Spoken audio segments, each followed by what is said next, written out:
ಆದೇಶದ ಮೇರೆಗೆ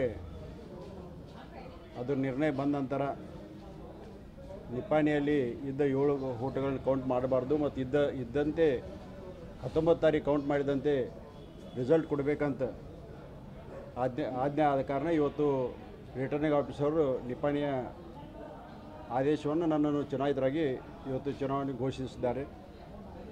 ಅದೇ ರೀತಿ 4 ಕ್ಷೇತ್ರಗಳಲ್ಲಿ ಕೂಡ ಇವತ್ತು ಚುನಾವಣೆ ನಡೆದು ರಿಸಲ್ಟ್ ಅಡ್ಡೆ ಘೋಷಣೆ ಬಾಕಿ ಇದೆ. ಈ ಎಲ್ಲ 4 ಕ್ಷೇತ್ರಗಳಲ್ಲಿ ಕೂಡ ಈಗಾಗಲೇ ಗೆದ್ದ ಅಭ್ಯರ್ಥಿಗಳ ಹೆಸರುಗಳನ್ನು ಘೋಷಣೆ ಮಾಡಿದ್ದಾರೆ. ಇನ್ನೂ ಒಂದು 15 ದಿವಸದಲ್ಲಿ ಅಧ್ಯಕ್ಷ ಉಪಾಧ್ಯಕ್ಷ ಚುನಾವಣೆ ಘೋಷಣೆ ಆಗ್ತದೆ. ಆ ತಾರೀಕನ್ನು ನಾವು ಎಲ್ಲರೂ ಕಾಯ್ದು ನೋಡೋಣ.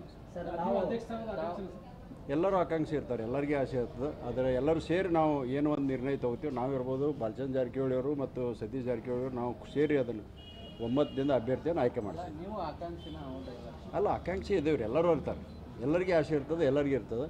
ಯಾರಾದರೂ ಕೂಡ ನಾವು ಎಲ್ಲರೂ ಆಗಿದ್ದೀವಿ ತಿಳ್ಕೊಂಡು ನಾವು ಸಂತೋಷ ಪಡ್ತೀವಿ. ಸರ್, ಒಂದು ಬೆಳಗಾವಿ ರಾಜಕಾರಣದಲ್ಲಿ ಒಂದು ಸುದ್ದಿ ಹರಡ್ತಾ ಇದೆ.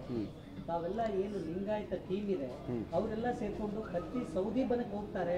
ಕೊನೆ ಕ್ಷಣಕ್ಕೆ ಏನಂತಂದ್ರೆ ಜಾರಕಿಹೊಳಿ ಏನು ಬನ ಕಟ್ಕೊಂಡಿದ್ದಾರೆ ಅಲ್ಲ ಅದನ್ನ ಕೈ ಬಿಡ್ತಾರೆ ಅಲ್ಲ ಅವರು ಎಲ್ಲಿ ಹೋಗ್ತಾರೋ ಮೊದಲು ಕೇಳ್ರಿ, ಆಮೇಲೆ ನನಗೆ ಚರ್ಚೆ ಸಾಕಷ್ಟು ಇರ್ತಾವೆ, ಚರ್ಚೆಗೆ ಸಾಕಷ್ಟು ಇರ್ತಾವೆ. ಚರ್ಚೆ ಪ್ರಕಾರ ಆಗ್ತದೆ ಅಂತಲ್ಲ, ಯಾರಿಗೆ ತಮ್ಗೆ ಊಹೆ ಬೇಕು ಹಂಗೆ ಚರ್ಚೆ ಮಾಡ್ತಿರ್ತಾರೋ.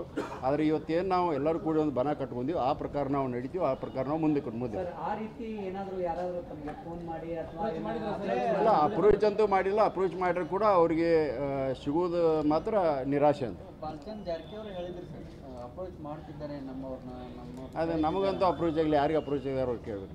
ಈ ವಿಡಿಯೋ ನಿಮಗೆ ಇಷ್ಟವಾದಲ್ಲಿ ಲೈಕ್ ಮಾಡಿ, ಶೇರ್ ಮಾಡಿ, ಸಬ್ಸ್ಕ್ರೈಬ್ ಮಾಡಿ.